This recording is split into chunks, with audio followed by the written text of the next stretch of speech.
With all the animal-human hybrid things in Greek mythology and our history and Egyptology, well, to know that, I gotta share a little bit about the Book of Enoch with you.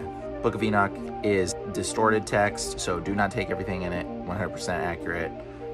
There's been some manipulation that's happened to it, and it's been removed from the Bible, again, on purpose. I think Satan didn't want it in there because it exposes a lot about demons and Nephilim and history. It talks about the plan of Satan manipulating the gene pool of humanity, and it describes it. So let's get into it.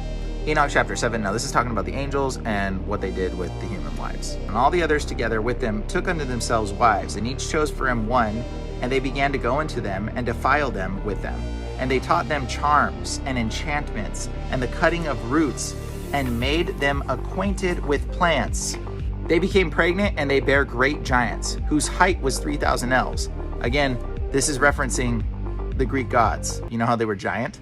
That's why it's talking about. These angels are the children of the angels. They're called the Nephilim, who consumed all the acquisitions of men, and the men could no longer sustain them. The giants turned against them and devoured humankind.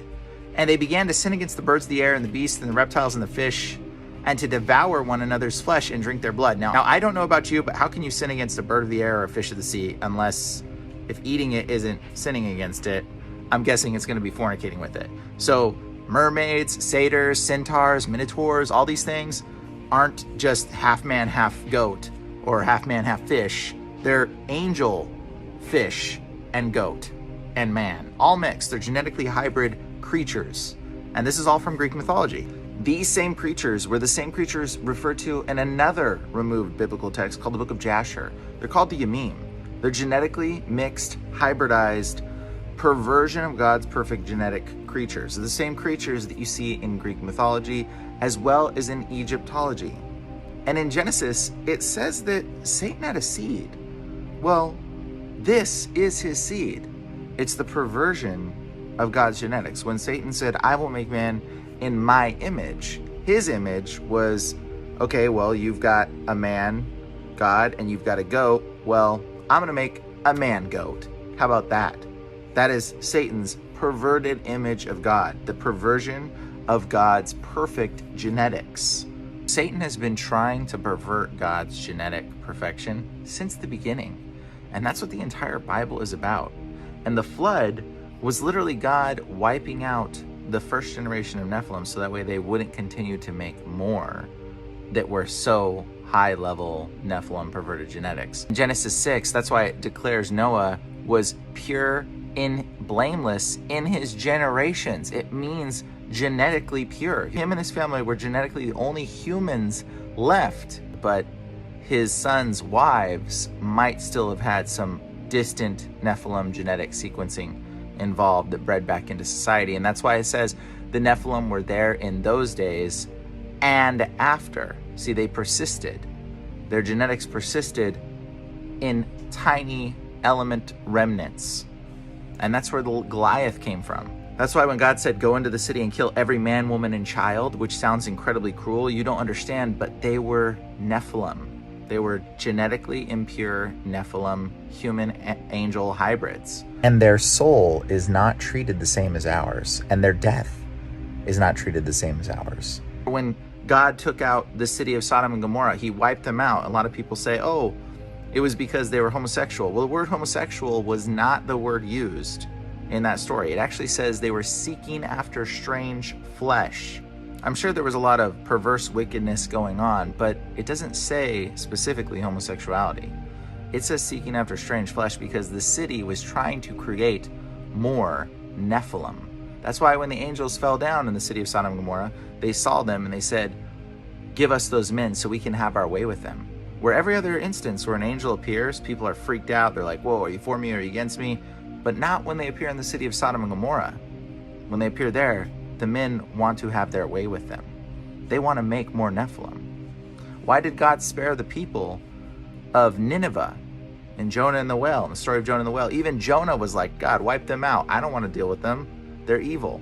He's just like, peace out, I'm out. Gets on a boat, waves come, they throw him overboard, the whale swallows him, he spits him up on the shores. He's like, fine, I'll talk to the people of Nineveh. And God saves the city of Nineveh. He saves all the people. What's the difference between the people of Nineveh and the people of Sodom and Gomorrah? They're human. The people of Nineveh were human. People of Sodom and Gomorrah were Nephilim, genetically mixed hybrid beings. I know this sounds shocking to a lot of people because they don't read the Bible and they don't read the other ancient texts, but this is what it says, and this is the truth, and this is why God had to wipe out the Philistines. Goliath was a giant. He was a Nephilim. When Moses first sent the people into the promised land, they went in there and said, we don't want to go in there. We look like grasshoppers to them. They are giants. They were Nephilim. And God said, go in there and wipe them out. See, God was trying to purify the genetic line and get rid of the seed of Satan out of our genetics. The entire Bible is this reiteration trying to wipe out the seed of Satan to purify it from our genetics. And see, this is why Jesus said, go into the world and preach the gospel to every creature. Every creature. The Hebrew word there is nephesh. It's similar to the word Nephilim, has neph in it. It means every being with the breath of life in it. This is why Jesus said that, though. This is the persisting thing throughout the entire Bible, where God continuously wiping out the genetic perversion, the angelic perversion of God's perfect genetics. In the Bible, it says that the end times will be like the days of Noah. Well, if you don't read the book of Enoch and you don't read the other ancient texts, you're not going to know what the days of Noah were. But the days of Noah were the time when human genetics were being modified and manipulated, not in the image of God, but rather in the image of Satan. And why do you think the mark in the end times is called the mark of the beast? It's not called the mark of Satan, the mark of the devil, the mark of the evil one, or the one that stops you or goes against God. No, it's the mark of the beast, because they're trying to make you into a genetically mixed, hybridized human, angel, Nephilim, Yamim beast. That's why it's called the mark of the beast. And it's coming again, guys. You need to pay attention.